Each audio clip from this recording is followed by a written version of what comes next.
Guys, this week, Anita and I are gonna talk about goal setting, achieving them. You know, if you've seen me before, we've got BHAGs and PTAGs. We're gonna talk about those and what we've done in our lives and how we keep it going. So check it out. The way I roll and the way she rolls, I know this, is we accomplish things because we're goal setters. And then we go to achieve them and we go for them and there's nothing stopping us. Like I'm like a freight train rolling down the tracks and nothing is stopping me for whatever goals I make.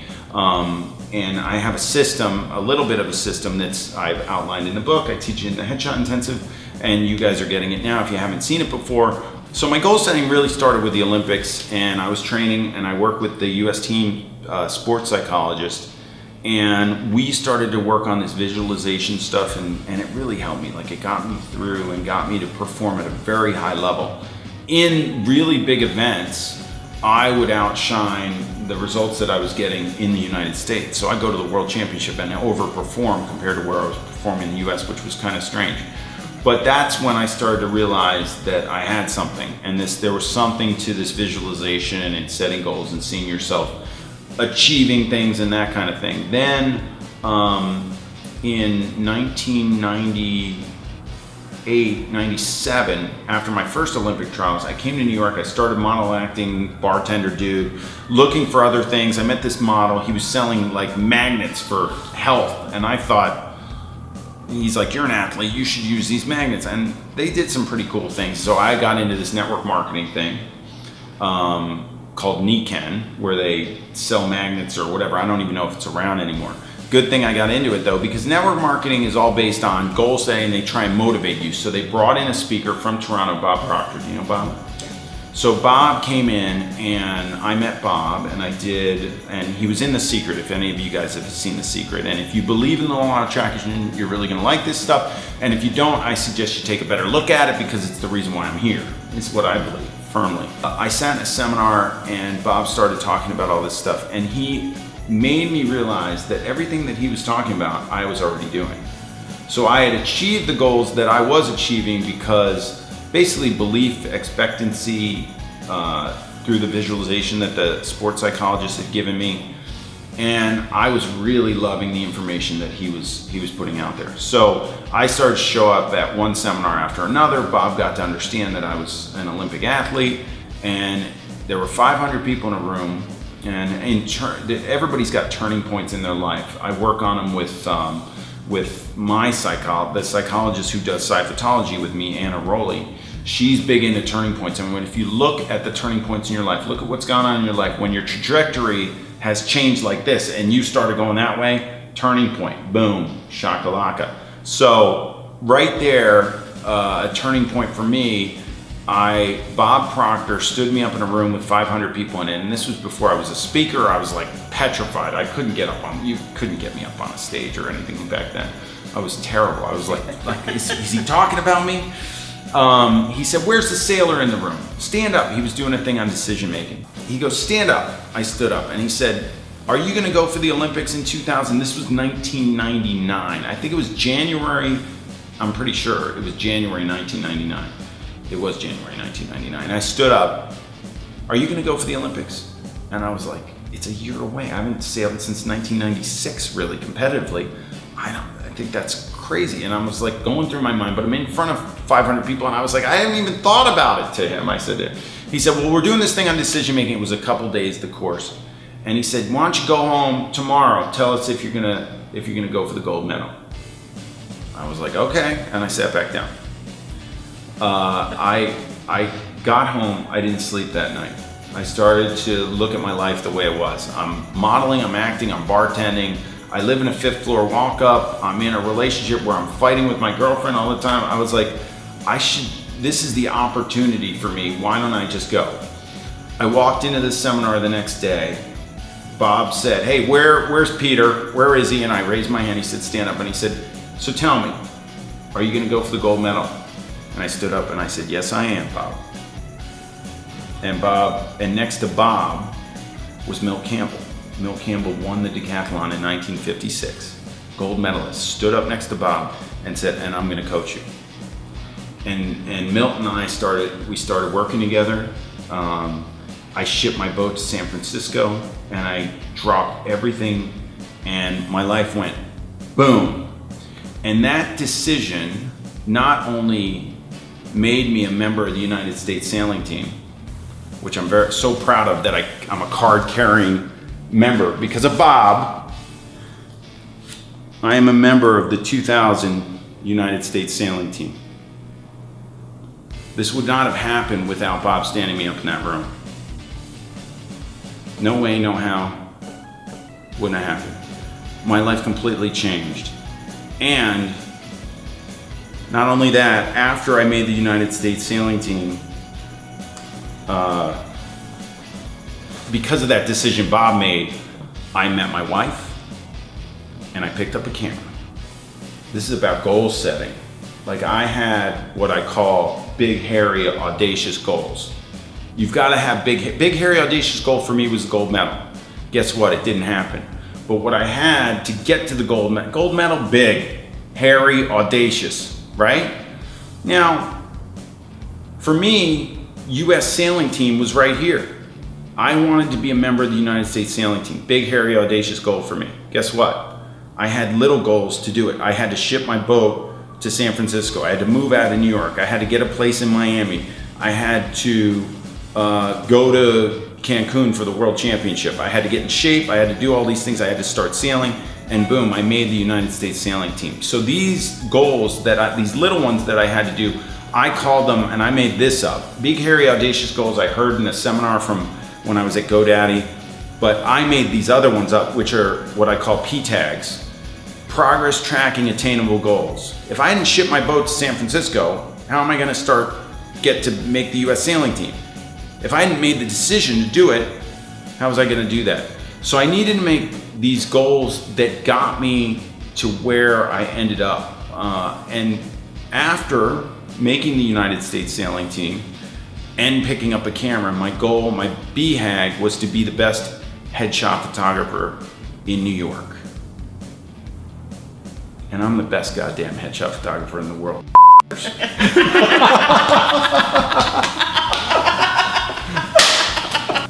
So guys, so what it is that if you're not making goals for yourself, you are immersed in what I would consider a comfort zone. And you're stagnating. You're going round and round and round like this. If you want to grow, you got to push your buttons. You got to, like what Anita said, last week, you got to feel the fear. You got to push through the fear and you got to do it. Anita, give me some BHAGs that you've already blown through and your P tags of how you got there. One of our early exercises, you had us do BHAGs, and on my list, I still have it on my computer, I could probably pull it up and send it to you. On my list, I said, make associate. Get good enough so that I can earn enough so I can teach part-time. Get better so that I can be proud of myself. And that I thought was huge. I thought there's no way. I'm a full-time high school teacher shooting on auto and I'm afraid of my digital camera. So where do I start? And so I decided to not be afraid. And there were a lot of highly skilled photographers in our group who have been professional photographers for a long time, who've done amazing things, and then there's me. So definitely dove into the deep end, out of my league. But I decided I was going to make those goals. So I knew that I needed to work on a portfolio, and I wasn't comfortable charging yet, and I just got anyone and everyone in front of my camera that I could grab off the street, my kids' friends, and I just shot and I shot and I shot and tried to get as much feedback as I could.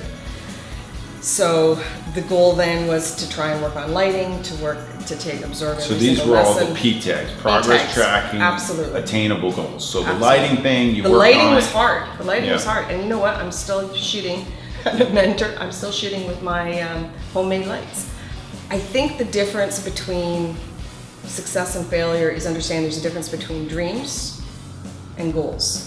And dreams are very idle and almost like a wallowing thing, whereas goals is action. And like you say, you have to have those incremental goals to get to that particular point. But the hardest thing, I think, for a lot of us is to imagine BHAGs that are scary enough. For me, at that time, 2 years ago, the idea of being a mentor didn't even enter my head.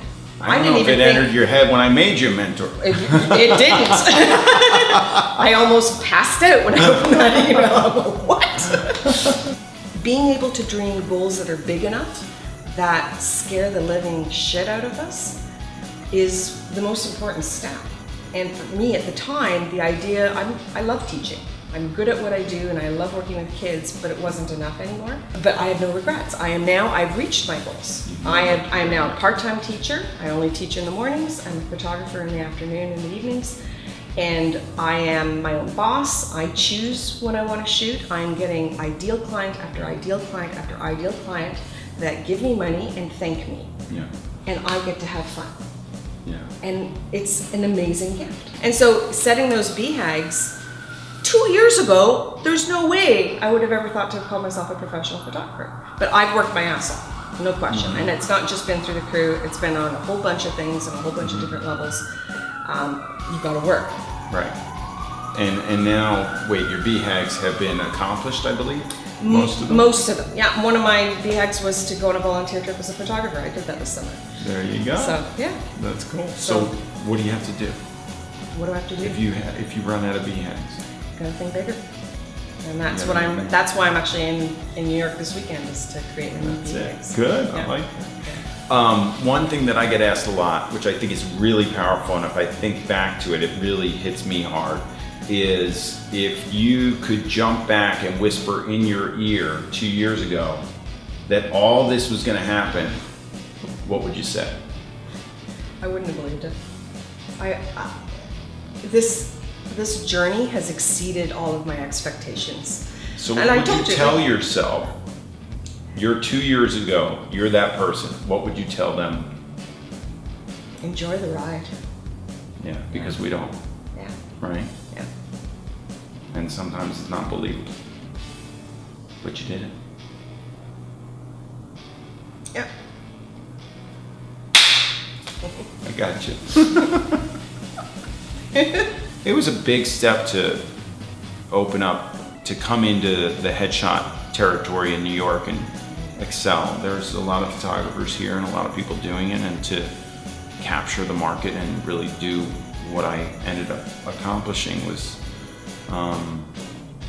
it still blows me away, but I was so focused and driven that I wasn't gonna let anybody stand in my way. And the things that drove me, there were trigger points that really hit me hard. This was one of them. I was photographing headshots for about a year, maybe 2 years, something like that. It wasn't very long, and I was coming up through the ranks. I had a client come in to get her print, and I took the print out, I gave it to her, and she looked at it and she said, "Oh man, this is pretty good." And I said to her, "Well, my goal is to be the best headshot photographer in New York." You know what she did? She looked down and she went, It was like a stake in my heart. I still see it to this day. I know where I was standing. I know the look on her face. I shut the door. She left. And that was probably the best thing that could have ever happened to me. Because of that moment, it drove me to go above and beyond anything that was possible. And it was the one moment that I can see. Sure, there's a lot of little moments that built up into that, but there was a trigger point right there where my head went down and I had blinders on, and all I thought of was making this happen. So guys, make your goals, get your BHAGs. What is it? What do you want? What do you want? You got it. If you're not, you're spinning in circles in a comfort zone if you don't have BHAGs.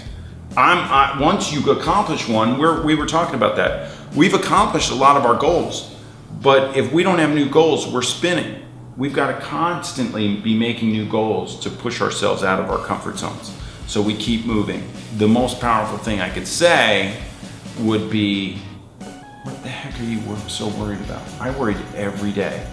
And I think there's some statistic out there that 90% of the things that we worry about aren't true, don't even happen.